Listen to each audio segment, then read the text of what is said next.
जय हिंद दोस्तों, आपका वेलकम है रामानंद ऑनलाइन स्टडी सेंटर में। दोस्तों, असफलता जिंदगी में आता है। असफलता से जो हमें सीखने को मिलता है वो बहुत ही इम्पोर्टेंट है, क्योंकि ज़िंदगी में जो सफल है उससे ज़्यादा हमको लगता है कि जो असफलता पाए वो ज़्यादा चीज़ें उससे हम सीखा जा सकता है।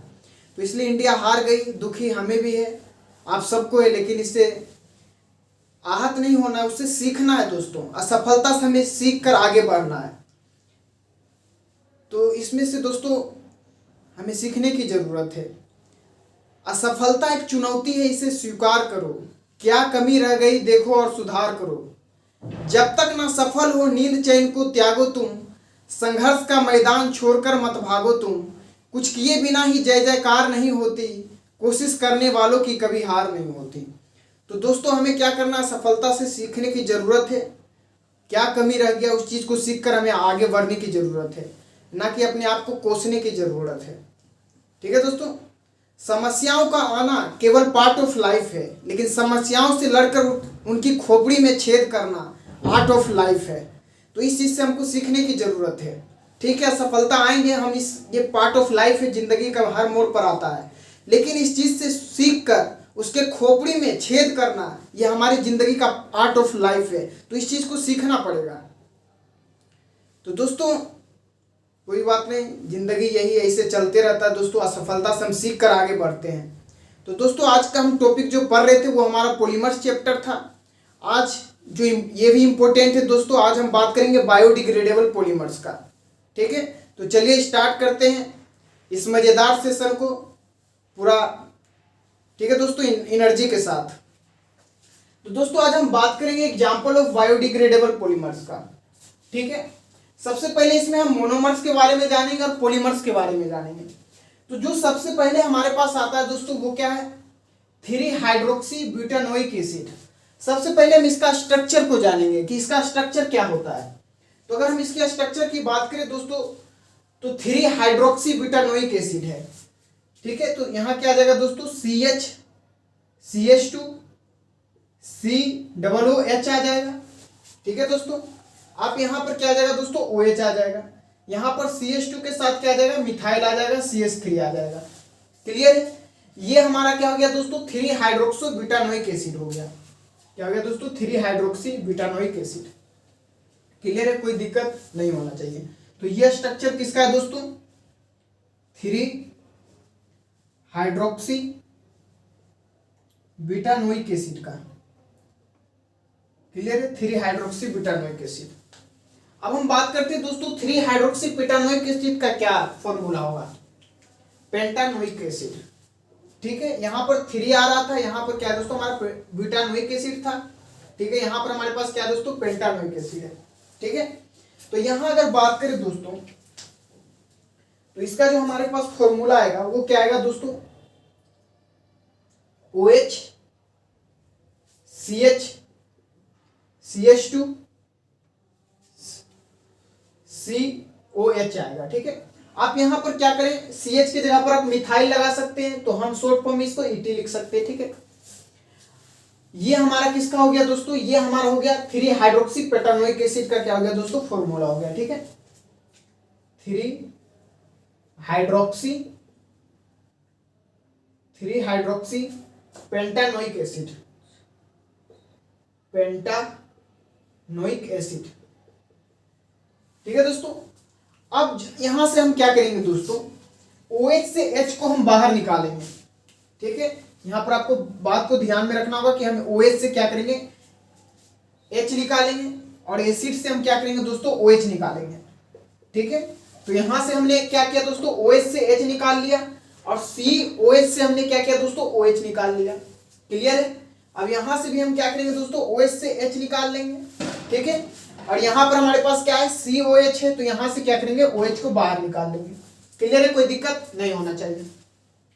अब जब हम इस दोनों स्ट्रक्चर को जब मर्ज करेंगे तो ये जो हमारा जो बनेगा दोस्तों नेक्स्ट, वो हमारा क्या बनेगा, पॉलीमर्स का जो है दोस्तों वो क्या बनेगा, हमारा पॉली बीटा हाइड्रोक्सी ब्यूटारेट को बीटा हाइड्रोक्सी वैलिरेट बनेगा। ठीक है, आपको लग रहा है सर ये कितना बड़ा, मतलब कि कितना बड़ा ये नेमिंग है, इसको याद करना पड़ेगा। ठीक है दोस्तों, तो थोड़ा सा है, कोई बात नहीं, आप अभी देखते हैं इसका स्ट्रक्चर तो आपको याद हो जाएगा। करना कुछ नहीं है। यहाँ से हमने क्या किया दोस्तों, यहाँ से हाइड्रोजन को बाहर निकाल लिया, यहाँ से हमने एसिड से OH निकाल लिया, यहाँ से H निकाल लिया, यहाँ से OH निकाल लिया। अब इसी दोनों को हम क्या करेंगे दोस्तों, ऐड कर देंगे और इसको n टाइम्स रिपीट जब होगा तो वही हमारा क्या कहलाएगा, पोली बीटा हाइड्रोक्सी बीटारेट को बीटा हाइड्रोक्सी वेलिरेट कहलाएगा। ठीक है, तो आइए हम इसका क्या करते हैं दोस्तों, एक बार स्ट्रक्चर को देखते हैं। तो यहां हमारे पास क्या बन जाएगा, O बच जाएगा, क्योंकि OH से हमने H को बाहर निकाल लिया। ठीक है, तो यहां हमारे पास क्या आ जाएगा दोस्तों, O आ गया। क्लियर है, ठीक है। तो यहां हमारे पास क्या बच गया, O बच गया। ठीक है, बाकी हमारे पास क्या है दोस्तों, यहाँ CH है, तो यहाँ CH लगा दे आप। ठीक है, CH2CH3 CH2CH3 CH2CH3 okay right. ठीक है, अब यहां से हमने क्या किया दोस्तों, COH से OH निकाल लिया, तो हम इसको किस तरीके से लिख सकते हैं, C डबल बॉन्ड O लिख सकते हैं इस तरीके से, क्योंकि यहां से हमने OH को निकाल लिया। ठीक है, तो ये बच गया।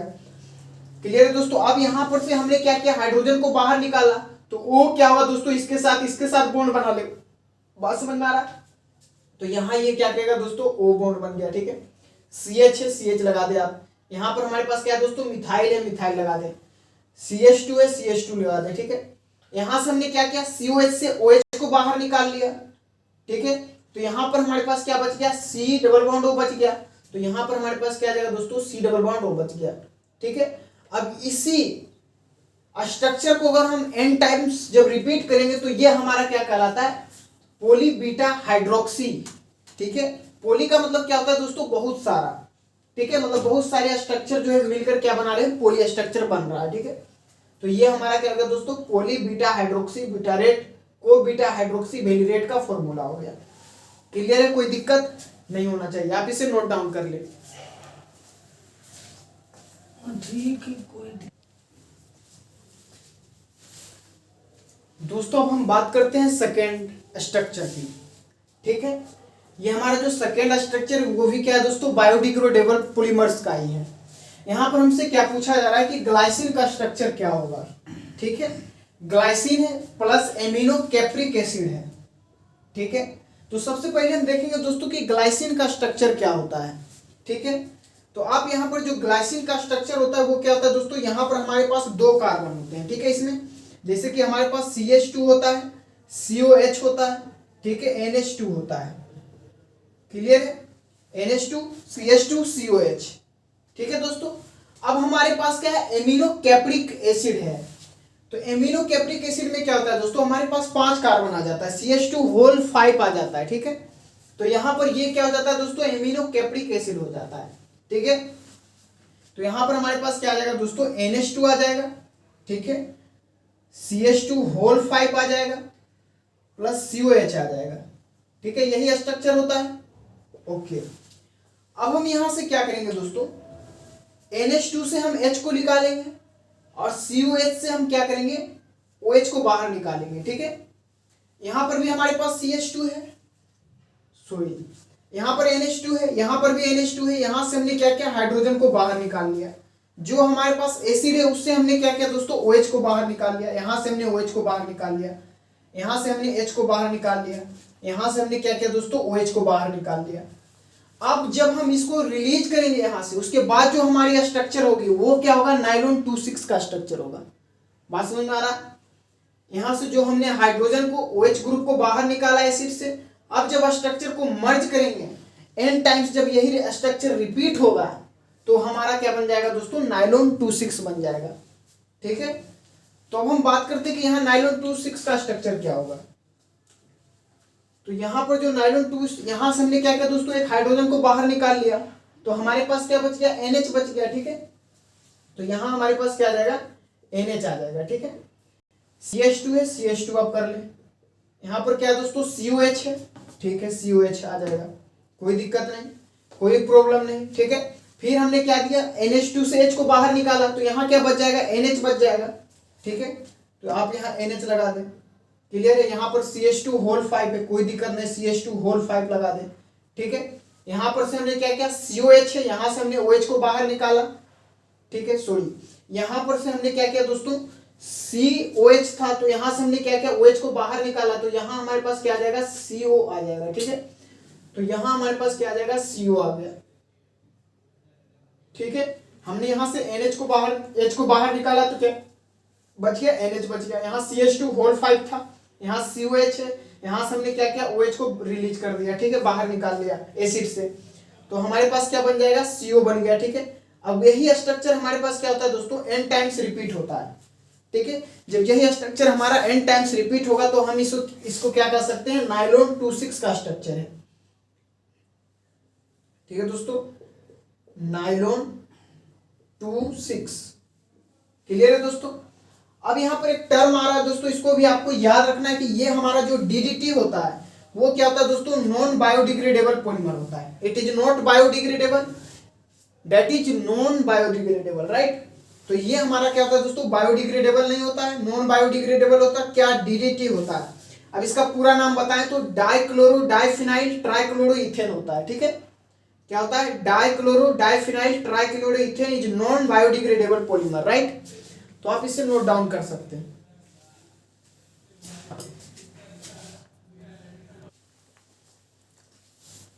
दोस्तों अब हम बात करेंगे वल्केनाइजेशन ऑफ रबर।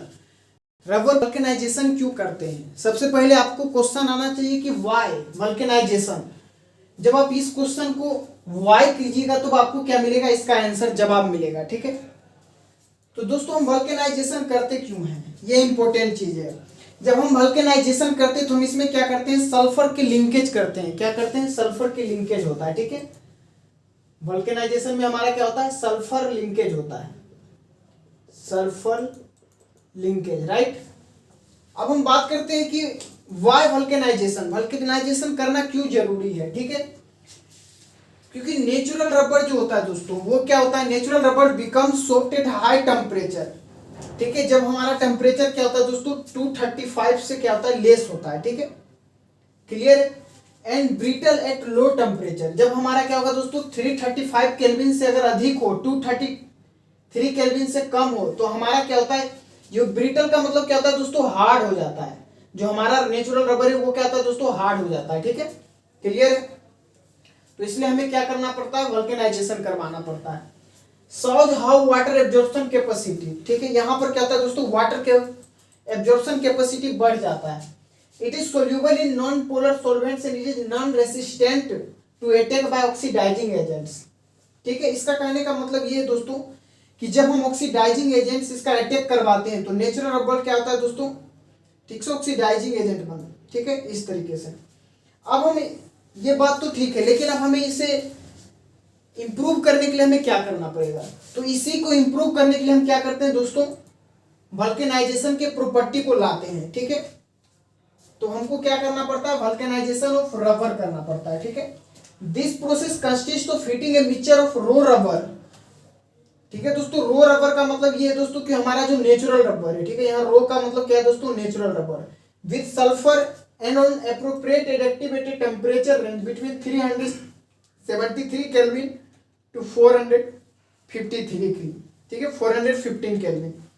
हम क्या करते हैं दोस्तों, एक फिक्स टेम्परेचर पर हम इसे क्या करते हैं, रो रबर को सल्फर के साथ क्या करते हैं दोस्तों, हीट करते हैं। तो हमारे पास क्या होता है, इसका एक लिंकेज बन जाता है। ठीक है, जिसको हम सल्फर लिंकेज कहते हैं।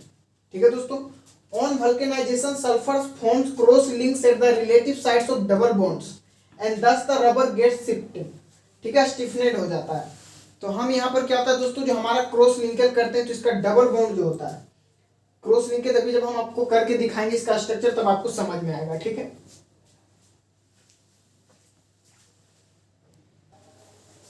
दोस्तों हम बात करते हैं कि अगर टायर को हम बनाएं, ठीक है, तो उसके लिए हमें क्या फॉर्मूला का यूज करना पड़ेगा। ठीक है, और सल्फर का हम क्यों यूज करते हैं, क्योंकि यहाँ पर क्रॉस लिंकिंग हो जाता है। ठीक है, जैसे हम एग्जांपल देखेंगे फिर आपको समझ में आएगा।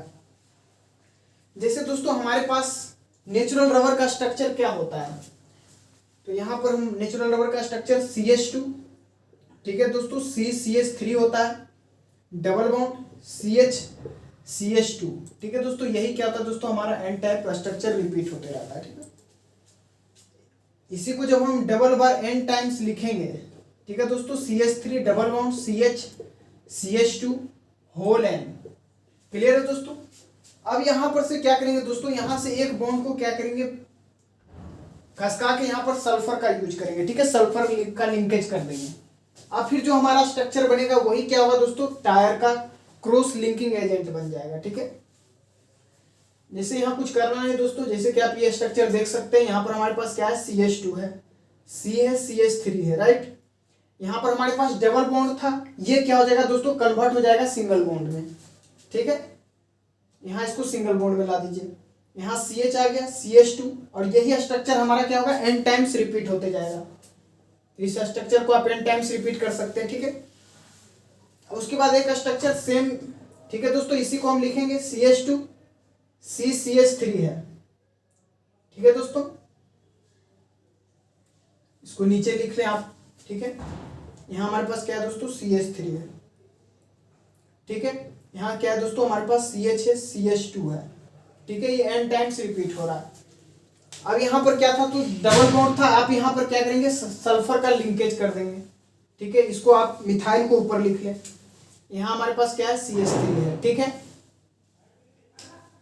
यहाँ पर हमारे पास क्या आ गया दोस्तों, सल्फर आ गया। ठीक है, यहाँ पर हमारे पास क्या आ गया दोस्तों, सल्फर का लिंकेज हो गया। अब यही लिंकेज हमारा क्या है दोस्तों, sulphur is use as a cross linking agent. ठीक है, तो यही अक्षर हमारा हो गया। ठीक है दोस्तों, टायर रबर। अब हम इसका कैरेक्टरिस्टिक देखते हैं क्या क्या है।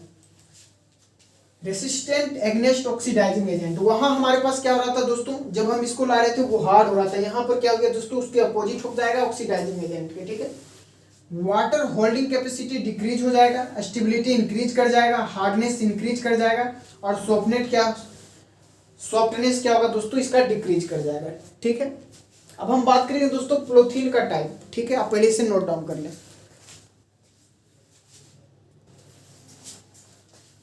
दोस्तों अब हम पॉलीमर्स के लास्ट टॉपिक्स पर हैं। ठीक है, इसके बाद पॉलीमर्स खत्म होगा, उसके बाद हम इसके क्वेश्चन पर बढ़ेंगे। जितने भी जेई में क्वेश्चन आए हुए हैं या फिर नीट में आया हुआ उसको हम देखेंगे। ठीक है, तो वो नेक्स्ट लेक्चर में देखेंगे, पहले हम यहाँ देखते हैं दोस्तों पॉलीथीन का स्ट्रक्चर क्या होता है।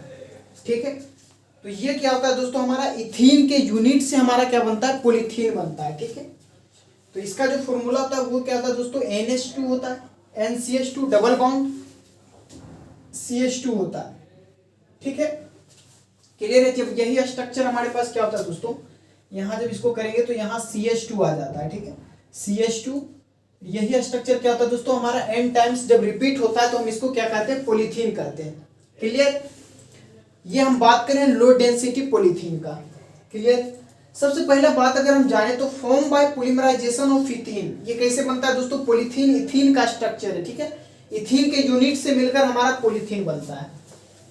Formed by polymerisation of ethene in presence of dioxygen और peroxide initiator at high pressure. Pressure हम यहाँ पर कितना देते हैं दोस्तों, 1000 एटीएम से लेकर 2000 एटीएम, इतना हाई टेम्परेचर और हाई प्रेशर होता है। टेम्परेचर हमारा क्या होता है दोस्तों, 350 केल्विन से लेकर 570 केल्विन होता है। ठीक, प्रेशर क्या होता है दोस्तों, 1000 से लेकर 2000 एटीएम तक होता है। ठीक है, क्लियर है।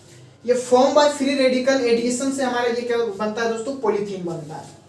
ये क्या होता है दोस्तों, पुअर कंडक्टर ऑफ इलेक्ट्रिसिटी होता है। ठीक है, केमिकली इनर्ट होता है, टफ बट फ्लेक्सिबल होता है। क्लियर है। अब इसका यूज हम कहाँ कर सकते हैं, manufacture of toys, flexible pipes, squeeze bottles and insulator ETC में हम क्या कर सकते हैं दोस्तों, इसका यूज कर सकते हैं बनाने में। ठीक है, अब हम बात करते हैं हाई डेंसिटी पॉलीथीन, जिसको शॉर्ट फॉर्म में HDP कहते हैं। ठीक है, high density polythene form by, ये कैसे बनता है दोस्तों, form by polymerisation of ethene in presence of Ziegler Natta catalyst. ठीक है दोस्तों, जिगरनाटा हमारा क्या है दोस्तों, एक तरह का कैटलिस्ट है। TiCl4 Et3Al, इसका पूरा नाम क्या है दोस्तों, triethyl aluminium plus titanium मेटाक्लोराइड। क्लियर है, triethyl aluminium plus titanium मेटाक्लोराइड। क्लियर है दोस्तों, TiCl प्लस Et3Al के साथ एट लो प्रेशर, प्रेशर कितना दोस्तों 6 एटीएम से लेकर 7 एटीएम, तो लो प्रेशर हुआ, एंड टेम्परेचर 333 केल्विन से लेकर 343 केल्विन तक, chemically inert, tough and hard. ठीक है दोस्तों, ये क्या होता है, टफ होता है और हार्ड होता है। अब हम इसका use manufacture of buckets, dustbin, bottles, pipe ETC। इसके बकेट्स बनाने में, डस्टबिन बनाने में, बोतल पाइप्स बनाने में इसका यूज करते हैं। ठीक है दोस्तों, तो ये ऑल ओवर हो गया हमारा पॉलीमर्स चैप्टर की समाप्ति हो गई। ठीक है दोस्तों, ये हम पॉलीमर्स चैप्टर के पूरे ये 4th लेक्चर में खत्म हो गया। अब जब हमारा 5th लेक्चर होगा हम उसमें क्या करेंगे दोस्तों, बहुत सारा क्वेश्चन करेंगे ताकि जो प्रीवियस ईयर क्वेश्चन आया हुआ वो उससे आपको ये पता चले कि कैसा क्वेश्चन आ रहा है। ठीक है, और कम से कम 1 या 4 नंबर में 1 आ सकता है या फिर कभी कभी 2 पूछा जाता है, लेकिन हाँ पूछा जाता है। इजी चैप्टर है, छोड़कर नहीं जाना है, इंपॉर्टेंट है, इसलिए इसको पढ़ कर जाना है। ठीक है, तो आज के लिए इतना ही रखते हैं, फिर मिलते हैं नेक्स्ट वीडियो में। अगर हमारा हेल्प करना चाहते हैं तो हमें हमारे यूट्यूब चैनल को आप सब्सक्राइब कर सकते हैं, लाइक कर सकते हैं और शेयर कर सकते हैं। इस तरीके से हमें आप हेल्प पहुंचा सकते हैं। ठीक है दोस्तों, अगर हमारा वीडियो आपको अच्छा लगता है, अगर इससे आपको लाभदायक, आपको फ़ायदा मिल रहा है तो आप अपने दोस्तों में शेयर कर सकते हैं ताकि आपका दोस्त भी क्या हो दोस्तों पढ़ सके। ठीक है, यहाँ पर फ्री स्टडी है दोस्तों, यहाँ पर कोई पैसा नहीं लगता, तो आप इससे क्या कर सकते हैं दोस्तों, ज़्यादा से ज़्यादा शेयर कर सकते हैं। फिर मिलते हैं नेक्स्ट वीडियो में, तब तक के लिए धन्यवाद। जय हिंद, जय भारत। ठीक है।